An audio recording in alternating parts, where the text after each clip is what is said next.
It's been 2 weeks since the Rochester, New York City schools closed due to coronavirus, and also 2 weeks since people were advised that it was best to stay home. So, since you can't come to see me and I can't come to see you, I thought it would be a nice thing for me to read a story to you. I am going to read a story from my book, Curses Incorporated. Oops, let's try to get that showing. This is what it looked like in hardcover, and this is what it looked like in paperback. By the way, I wanted to explain that authors usually don't get to choose what is going to be on the cover of their books. That's a decision made by the editor and the art director at the publishing house. But sometimes people ask me, why is there a difference between, hardcover and paperback? The hardcover books are meant to last longer. They are put together more sturdily. Sometimes if you look at the spine of the book, you can actually see where there are threads to hold the pages in, whereas a paperback is going to be just glued in. So because the hardcover is more expensive, those are the ones that are usually bought by adults, by teachers, by librarians, whereas the paperback more often is bought by the individual kid. So the cover of the hardcover is meant to attract an adult, and the cover of the paperback is meant to attract adults. So which one do you like better? Okay, I am going to read to you from a story called Past Sunset, and it is a spooky story that is meant for kids probably 10 and up. And I do have an explanation at the end of the book about how I came to write the story. Let me read that first. This was the first of the stories I wrote for this collection. The idea started with a Halloween decoration a friend had draped over her doorway. From the street, it appeared to be a beautiful lady dressed in white, almost like an angel guarding the door. But the closer I came, the spookier the face got. I set the story in France, which is where my mother comes from. Parts of France are as modern as anything in the United States, but every once in a while you turn a corner and find yourself in an old section that looks, even today, pretty much as I've described it, as though nothing has changed in hundreds of years.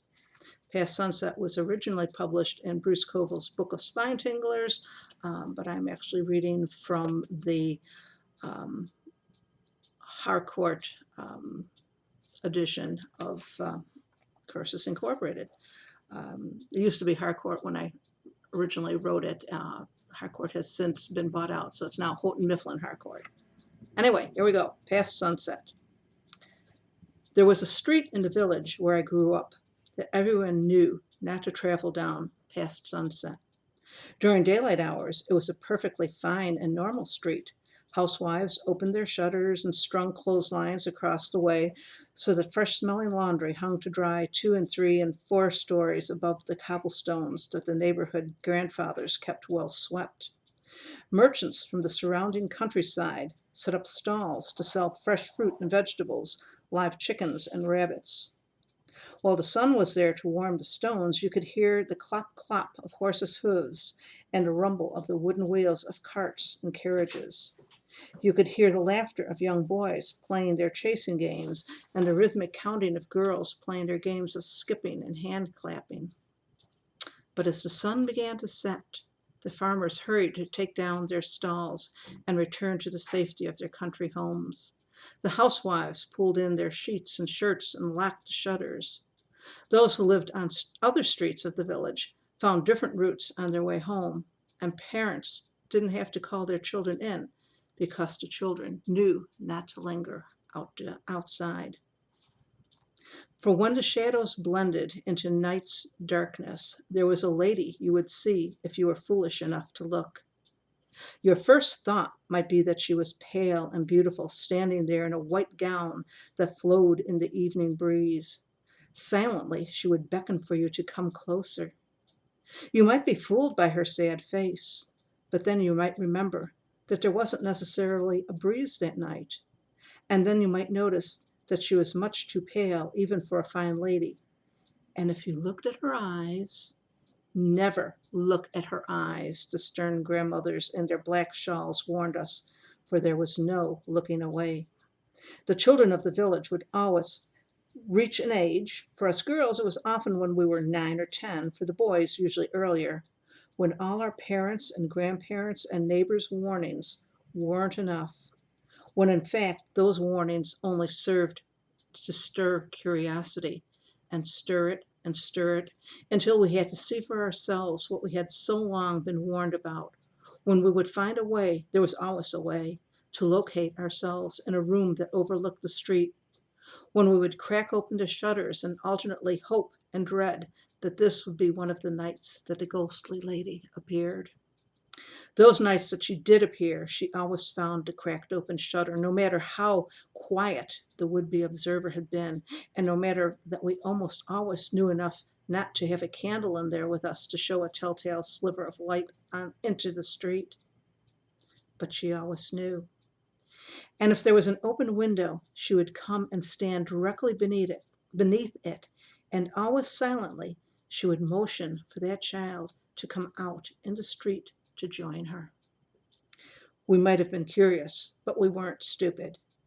If we were especially daring, or if we weren't fast enough, the lady, whose feet normally seemed as firmly placed on the ground as our own, would begin to drift up, closer and closer, until we would slam the shutters closed and stand or crouch with our hearts beating wildly, having seen that everything was exactly as it had always been described to us, and thankful that, for whatever reason, this particular ghost's domain was outside, on our street, and she couldn't pass through walls or shutters. But there was always the fear that someday a child would be too daring or too slow. This had never happened in recent memory, but Grand-mère Admet, who wasn't actually anybody's grandmother, but who was probably the oldest person living in the village, Grand-mère Admet had remembered a ghost long before the citizens had risen up in revolution and sent the king and his family to the guillotine.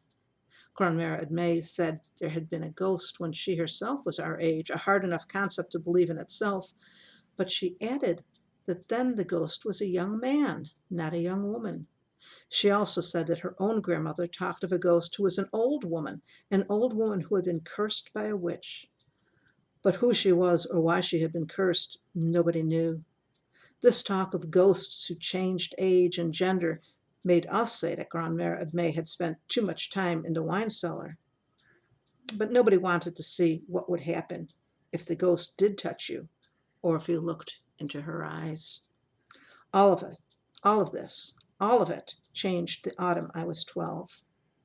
By then, I had seen the ghostly lady often enough that I was cautious. No one ever outgrew caution, but I was no longer impressed.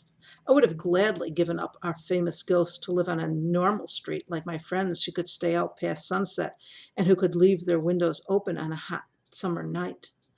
As my brother Antoine had done before me, I became less interested in seeing the ghost and more interested in making sure the younger members of our family took no reckless chances.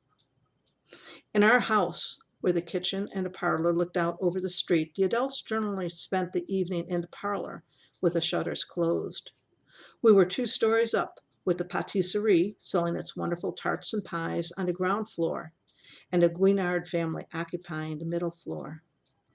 One evening of the year I was 12, when autumn teetered on the brink of winter, I was in the kitchen because my 10-year-old sister Mignonne claimed to have a chill. This required sitting by the kitchen fire after the rest of the family had moved to the parlor. Our brother Gaëtan, who was 9, had offered to keep her company, a clear signal, so far as I was concerned, that the kitchen shutters would bear close watching that night. So I was embroidering a rose on a dinner napkin to cover a stain while Gaetan whittled a piece of wood that was supposed to eventually be an extra sheep for the Christmas creche, and Mignon, sulking at being found out, was huddled close to the fire, wrapped in a blanket. A noise at the side window made us all jerk our heads up. It sounded like pebbles or beans hitting the outside of the shutters. Marianne, Mignon called to me in a whisper. What was that? Before I could answer that I didn't know, a voice called Jules, which was my grandfather's name. The voice belonged to the widow Morin, who lived next door above the butcher's shop, her kitchen window separated from ours by a very narrow alley. Mignon, in a strong voice that belied her claims of not feeling well, called out, Grand-père, maman, papa. 15-year-old Antoine was the first into the kitchen, followed by maman, then Honoré, who was sixth, then Grand-père. Papa was last because he'd hurt his foot in an accident at the mill, and he still had to use a cane. Jules, the widow Morin called, are you there? I need help. Open the window, Grand-père commanded us. No, maman objected. She had been born on one of the farms in the outlying district, and even after 20 years was still terrified of living in the village and overlooking the street. As far as I know, she had never been tempted to crack open the shutters and peek at the ghostly lady. Papa balanced on his cane so he could pat Maman's hand. It will be safe if we don't look down, he assured her. It was Antoine who unfastened the shutters. 15-year-old boys fear so little. By then, Grand-père had made his way around the table to the window. Hélène, he greeted the widow. What's the matter? It's Jean-Pierre, she called, leaning out of her own kitchen window. I dropped his medicine. We all looked at each other. Jean-Pierre was her grandson. Although he was fully as big as Antoine, in reality he was only 10 years old, and his thinking was that of a much younger child. For the past 3 years, the widow Morin had been giving Jean-Pierre medicine that was supposed to make him smarter, though in 3 years none of us had seen a change. But that wasn't the medicine she was talking about. I was going to give him a dose of the medicine for his coughing, the widow Morin explained, and the bottle slipped out of my hand and broke. We could hear Jean-Pierre coughing, sounding as though he'd break apart from the force of it. He had been coughing since last winter, and with the new winter starting, it had gotten worse. Jean-Pierre, who used to be so large, seemed to get thinner by the day. The widow Morin lowered her voice as though we across the alley could hear it without her grandson hearing. I thought maybe we could make it through one night without, but she shook her head. What does she expect of us? Maman demanded, louder than was necessary if she meant the question just for us. Hush, Papa whispered. What does she expect of us? Maman repeated. I saw the widow Morin's frantic look. I'll go get more medicine for Jean-Pierre, Grand-père assured her. No, Maman said. Grand-père gave Antoine's elbow a shove, and Antoine knew enough to smile politely, then close and bolt the shutters. Why should you risk yourself in the night? Maman cried. Because Hélène is crippled by old age, Grand-père said, and I am not. Pardon me, Maman said, but you overestimate yourself. Hush, Papa said again, this time not whispering. Grand-père was his father, not Maman's. Maman is right, Antoine said. Papa raised his hand to cuff him, but Antoine took a step back and said, Grand-père, you are in let me start that over again. Grand-père, you are in remarkable condition for a man of 70 years. But I can make it from our doorstep to the corner in about half a minute. I think you have to admit that it would take you considerably longer. He turned to Papa. And you, with your cane, he continued, would take even longer than Grand-père. To Maman, he said, surely you are not saying that none of us should go. Surely you're not saying that we should let Jean-Pierre die. Maman looked as though that was exactly what she wanted to say. I thought she was a horrid person. I thought Antoine was the bravest boy I'd ever heard of. But Maman relented. At least wait for her, Maman suggested. Don't go out until after she walks by. That will improve your chances that you won't meet her. Your mother makes sense, Papa said, though some nights the ghostly lady came very late, and other nights she did not come at all. Open the window to watch. So Antoine opened the shutters over the street to watch for the lady. Then he opened the window over the alley to explain to the widow. Madame Morin, he called, We will wait until the lady has passed." The widow cast a worried look back into her house, in a direction from which we could hear Jean Pierre coughing. Hesitantly, not daring to complain, she nodded her thanks. If Gaetan and Mignon were hoping that the extraordinary circumstances would allow them to catch their first glimpses of the ghostly lady, Maman was too fast for them. She set me to helping them get ready for bed, and said, "Afterward, Marianne, you and I will sit in the parlor. We'll keep each other awake." The reason she suggested this was that there was a window in the north wall of the parlor that also looked out over the street. Mamma didn't want the younger children sneaking out of their bedrooms for a peek while we were all in the kitchen, and she didn't trust me not to do the same by myself. So once I saw the little ones firmly, if reluctantly, settled, we sat, Mamma and I in the parlor, Antoine, Papa, and Grandpère in the kitchen. The only one who showed a tendency to sleepiness was Grandpère. A room away, I could hear him snoring. Periodically, Papa's injured foot must have bothered him, for I could hear him get up and move stiffly about the kitchen.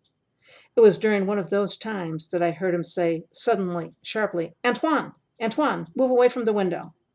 I jumped to my feet, and Mamma was only a step behind me. In the kitchen, Antoine was at the front window, the one that faced the street, leaning against the sill, looking out with such intensity I knew what had to be out there. Papa let his cane drop to the floor with a clatter as, dragging his foot behind, he tried to hurry across the distance that separated him from Antoine. Papa grabbed Antoine by the shoulder and hurled him away. Then he slammed the street side shutters closed. "Jules!" we heard the widow call across. But she must have heard the commotion. She must have known what it was about, for she didn't open her own shutters. "All is well," Grandpère shouted to her, looking from Papa to Antoine. From having fallen asleep with his head on the table, what hair he had was all sticking up. "Fool!" Papa called Antoine. "Never look at her eyes." "I wasn't," Antoine protested, rubbing his shoulder where it had struck the pantry door. But his gaze strayed back to the now barred shutters. "Fool!" Papa repeated. "What happened?" Maman demanded. "She was halfway up the wall," Papa said. "She just started up," Antoine objected. Papa gave him a dark look which Antoine could meet for just so long. Antoine turned away. "Where's my coat?" he asked. I led him to it, right by the door where it always was. It was blue with brass buttons, and it made him look quite respectable, except for the shapeless felt cap he pulled from his pocket and put on his head. "She was so beautiful," Antoine told me. "The last time I saw her, I was 10. I didn't remember her being so beautiful. I didn't realize how young she was." I ignored his words. "I know what you need," I said, for the night air through the open window felt so cold. Almost a month too early, I brought out the woolen scarf I'd made to give Antoine for Christmas. Antoine waited patiently while I placed the scarf just so around his neck. "Be careful," I whispered to him. "How many years have we been afraid of her?" he whispered back. "And what has she ever done?" "Shh!" I warned. If Maman heard talk like that, it would be the end of his errand for Jean Pierre and his grandmother. "Such a kind, sorrowful face," Antoine insisted. "Perhaps if just one person stopped to help her, maybe that would set her spirit to rest." Antoine's dark eyes were sad and concerned. Antoine always worried about other people, and of all the boys, he was the only one who had patience with Jean Pierre. But Papa had heard him, and Papa smacked him on the back of the head. In a whisper, so that Maman wouldn't hear and worry, he said, "You're helping enough people tonight. If she comes, you forget this foolishness. You fly like the wind." "Like the wind," Antoine assured us all, with his jaunty smile. We opened the shutters and looked up and down the street. No sign of anyone between here and a corner to the right. No sign. That goes the cuckoo clock. No sign of anyone between here and a corner to the right. No sign of anyone between here and where the street wound its way to the top of the hill and to our left. That was the extent of the ghostly lady's realm. Whatever had bound her to this earth, she never went beyond the crest of the hill or around the corner, a total distance of 4 blocks, with many of the buildings built so close they touched. With tears in her eyes, Maman kissed Antoine's cheeks. Drier-eyed, Grandpère did the same. Papa shook Antoine's hand, and I heard him whisper, "No foolishness." Of course not, Antoine agreed. I waved, and Gaëtan, Mignon, and Honoré, up from their beds without any of us having noticed, chorused "Goodbye, good luck," as Antoine raced confidently down the stairs. Still all clear, Grandpère shouted from the open kitchen window, and Antoine burst out of the front door. He ran into the middle of the street, but then, instead of heading immediately to the corner, he turned to wave to us. "Go," Papa said, gesturing him away. "Go." Antoine threw his cap in the air and called out aloud, "Whoop!" so that when he would brag to his friends the next day about leaving the house during the hours of darkness, they'd know he spoke the truth. Papa clapped his hand to his forehead in exasperation. But Antoine took only that one extra moment. Then, his blue coat flapping, his new scarf trailing behind, he ran to the corner, in under 30 seconds by Grandpère's pocket watch, just as he had promised, and he disappeared from view. Maman was so overwrought with Antoine's exuberance she sat down in the parlor, fanning herself, not even sending the younger ones back to bed. So we stayed in the kitchen with Papa and Grandpère. Anxiously, we stared out the window and waited. Within a half hour, there was a flurry of movement at the corner, and suddenly Antoine was back. With one hand, he held on to his cap, because now he was running into the wind. He had his other hand in his coat pocket, by which we knew that he had succeeded in getting a new bottle of medicine from the doctor. "Thank God," Papa said. But a moment later, he groaned. I followed the direction of his gaze. The ghostly lady was making her way down the hill toward us. "Antoine!" Papa shouted. 10 houses away, Antoine slowed down. Obviously, he didn't hear. He took his hand down from his cap to press against his side. He must have run all the way back from the doctor's home, and now, when he most needed speed, he was winded. Being higher up, we could see the ghostly lady was fast approaching, but Antoine could not. "Antoine!" Grandpère and I and the children added our voices to Papa's. Maman heard all our noise, and she came rushing into the kitchen. She added her voice to ours, and Antoine's head swiveled in our direction. He stopped entirely. He grinned. I could see the flash of his teeth in the moonlight, and he held up the bottle for us to see. "Run!" we shouted. He tipped his head quizzically and pointed to his ear, indicating he couldn't hear. He probably thought we were cheering. We pointed frantically in the direction of the hill. From where he stood, I don't think he could see her yet, but he finally realized what we were saying. Continuing to our house was closer than going back to the safety of the corner. He jammed a bottle of Jean Pierre's medicine into his pocket and took off at a run, so that his cap flew off his head and landed unheeded on the cobblestones behind him. The lady was moving at an impossibly fast speed. Other shutters were open. Other people were shouting, "Run!" The lady had reached a part of the street that leveled off, 3 houses to our left. Antoine was 3 houses to our right, but she was moving much faster than he. Antoine was 2 houses away when she reached our building, when she stopped directly in front of our door, when she stood, her arms extended, blocking the way in. Antoine stopped also, but with no way to get around her. Grandpère shouted, "Don't look at her eyes, boy!" Then the ghostly lady took a step toward Antoine. Antoine backed away. But the lady's steps seemed to take her twice as fast as Antoine's, and the distance between them was quickly disappearing.